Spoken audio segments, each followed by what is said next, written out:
ازيك شباب، عاملين ايه؟ الاخبار؟ يا رب تكونوا كويسين. انا احمد سامح، وخلينا نخش في الموضوع على طول.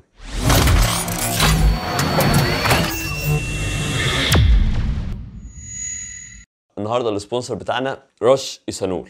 رش ايثانول او كحول بيتحط على البنزين، بيعلي الاداء بتاع عربيتك وبينظف دوره الاحتراق بتاع العربيه، في نفس الوقت بيقلل الانبعاثات الضاره من المحرك، وبيقلل الصوت كمان بتاع المحرك في الدواره او وانت ماشي. حد رش ايثانول شركه مصريه ولكن بجوده عالميه. لو عايزين انتوا تطلبوها هسيب لكم اللينك تحت في الديسكربشن، وكمان في فيديوهات انا عاملها قبل كده بتشرح ايه هو اصلا الرش ايثانول ده. خلينا بقى نخش في موضوعنا الاساسي. الريفيو بتاعي النهارده هيكون على سماعه، ولكن مش سماعه ايربودز ولا هيدفونز، لا هي سماعه نيك باند. انا عارف ان انتوا بتحبوا النيك باند والستايل بتاعها، ان هو ينفع كلاسيك وينفع سبورتي وينفع ان انت تروح بيها الجيم، ينفع تيجي بيها من الجيم، تنفع تعمل بيها اي حاجه. ودي حاجه مميزه جدا في السماعه اللي معانا النهارده. السماعه اللي معانا النهارده هي من شركه بينج زون.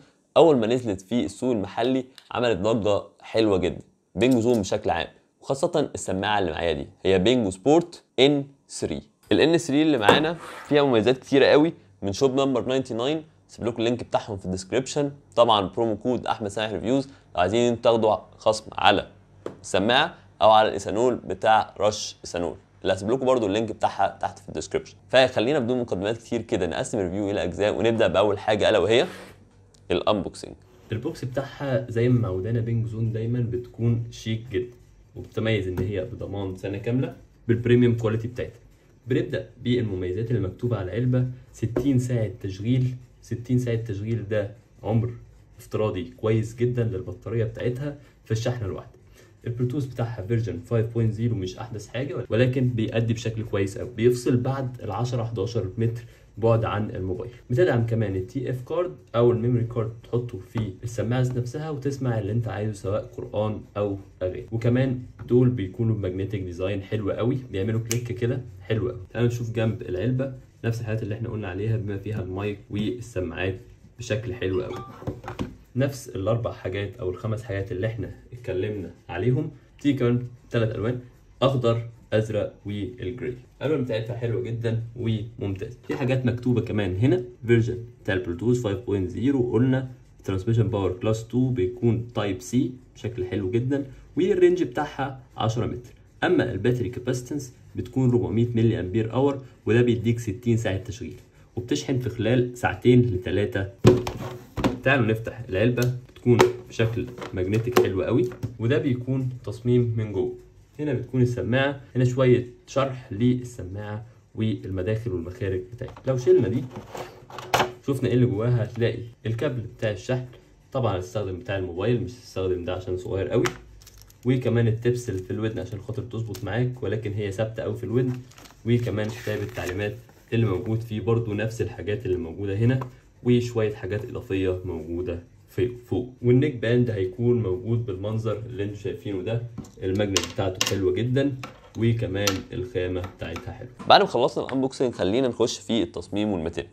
التصميم والماتيريال بتاعهم فعلا دي مش الانتري ليفل بتاعهم، لا دي حاجه ميديوم كواليتي، او تقدر تقول ان هي هاي كواليتي من بينج زون. سماعه محترمه جدا بكواليتي حلوه جدا، مريحه في الودن، وفي نفس الوقت فليكسبل جدا، وشكلها حتى فخم. فيها طبعا بعض الملاحظات في التصميم، ان السماعه دي ذات نفسها ضعيفه جدا، ضعيفه وما بتكونش ثابته قوي في الودن، حتى بتكون بارزه كده من الودن، بتكون شكلها مش افضل حاجه. ولكن كنيك باند نفسها شكلها حلو قوي وشيك وطف كده.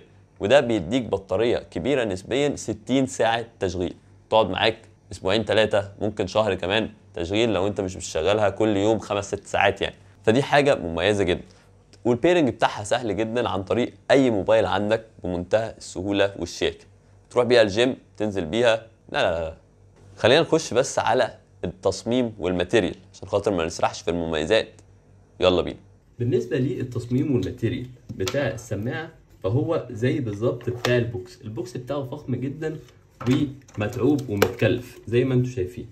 ودي نفس الكلام، هي تعتبر مش انتري ليفل، لا هي تعتبر ميد رينج من السماعات النيك باند من بينج زون، بخامات حلوه قوي وفليكسبل بشكل رهيب. زي ما انتم شايفين الحته دي خامتها حلوه قوي، وبتكون مريحه على الرقبه. لو انت هتستخدمها على الرقبه على طول، مش هترمس مثلا في قميص زي الحاجات الكلاسيك. طبعا مكتوب هنا الليفت ومكتوب الرايت. والماتيريال برضو بتاعت دي هي بلاستيك، ولكن مش بلاستيك رخيص قوي، بلاستيك متوسط الصراحه، مش ارخص حاجه ولا اغلى حاجه. في نفس الوقت هنا برضو الكيبل بشكل حلو قوي وماسك كويس، يعني ما بيهربش منك ولا اي حاجه، بشكل حلو قوي. وفي نفس الوقت السماعه زي ما انتم شايفين المجن بتاعها كويس وقوي بشكل حلو قوي.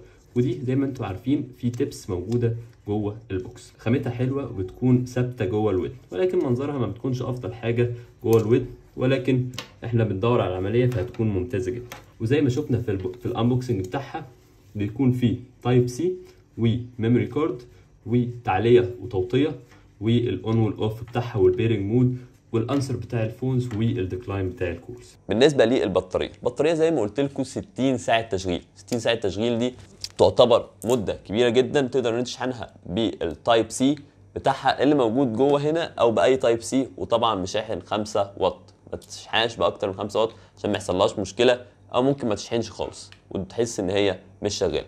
كمان بيكون فيها 3 زراير، 3 زراير دول تقدر ان انت تتحكم فيهم في كل حاجه، الموسيقى يعني نيكست سونج، بريفيوس سونج، توقف، تعلي، توطي، كل الكلام ده بمنتهى السهوله، تانسر الكولز، تريجكت الكولز بمنتهى السهوله، كل الحاجات السهله دي.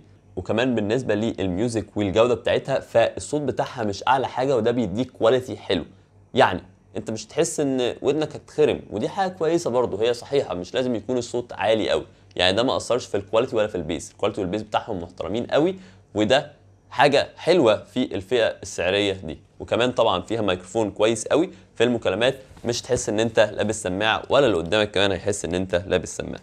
كمان فيها الميموري كارد، تقدر ان انت تحطه هنا وتسمع كل الاغاني اللي انت بتحبها. بيجي منها 3 الوان، الازرق والاخضر والجراي. انا شايف ان الازرق ده يونيسكس وفي نفس الوقت شكله حلو قوي وشيك. وبس كده، دي كانت كل حاجه كنت عايز اقولها لكم على الساعه اللطيفه دي. خلينا نعمل ريكاب سريع كده عن المميزات والعيوب اللي موجوده فيها. بالنسبه للمميزات، فالبوكس بتاعها حلو قوي وفيه كل حاجه اللي انت عايزها، سواء من التبس اللي موجوده هنا عشان خاطر تناسب ودنك، وبالتالي المشكله بتاعت عدم الثبات اللي موجوده في البتاعه دي دلوقتي ممكن تتحل لما تحط التب المناسبه للودن. ولكن من الحاجات برضو اللي ما عجبتنيش ان الكواليتي بتاعت السماعه الصغيره دي مش افضل حاجه، ولكن مش هتبان قوي غير لما انت تحطها مثلا في ودنك هنا. مش عارف برضو انتوا ممكن تشوفوها ان هي شكلها حلو. الماجنت اللي موجود هنا ده كويس، تقدر ان انت تحطه بالمنظر ده، هيكون لطيف. ممكن انت تحطه تحت القميص لو انت لابس حاجه كلاسيك او في ميتنج او وات ايفر، او ممكن تحطه تحت الياقه كمان من الحته دي، مفيش مشكله. البطاريه بتاعتها 60 ساعه تشغيل، which حاجه حلوه جدا موجوده في السماعه دي، مش موجوده في سماعات كتير بتروح من 30 ل 40 او حتى 50.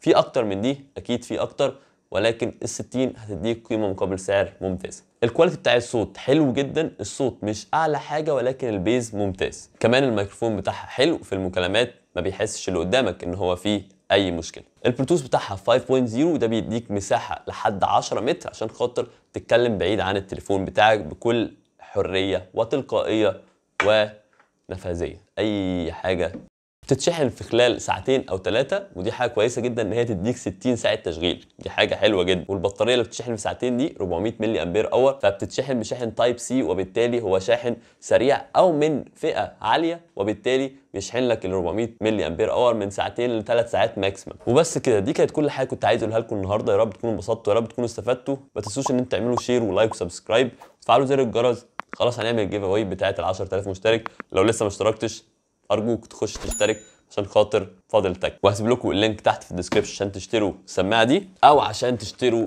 الايثانول الجامد جدي. هسيب لكم اللينك تحت في الديسكربشن، البرومو كود احمد سامح ريفيوز في كل البيجات وكل الاماكن اللي احنا بنتعامل معاها. ان شاء الله اشوفكم الفيديو الجاي.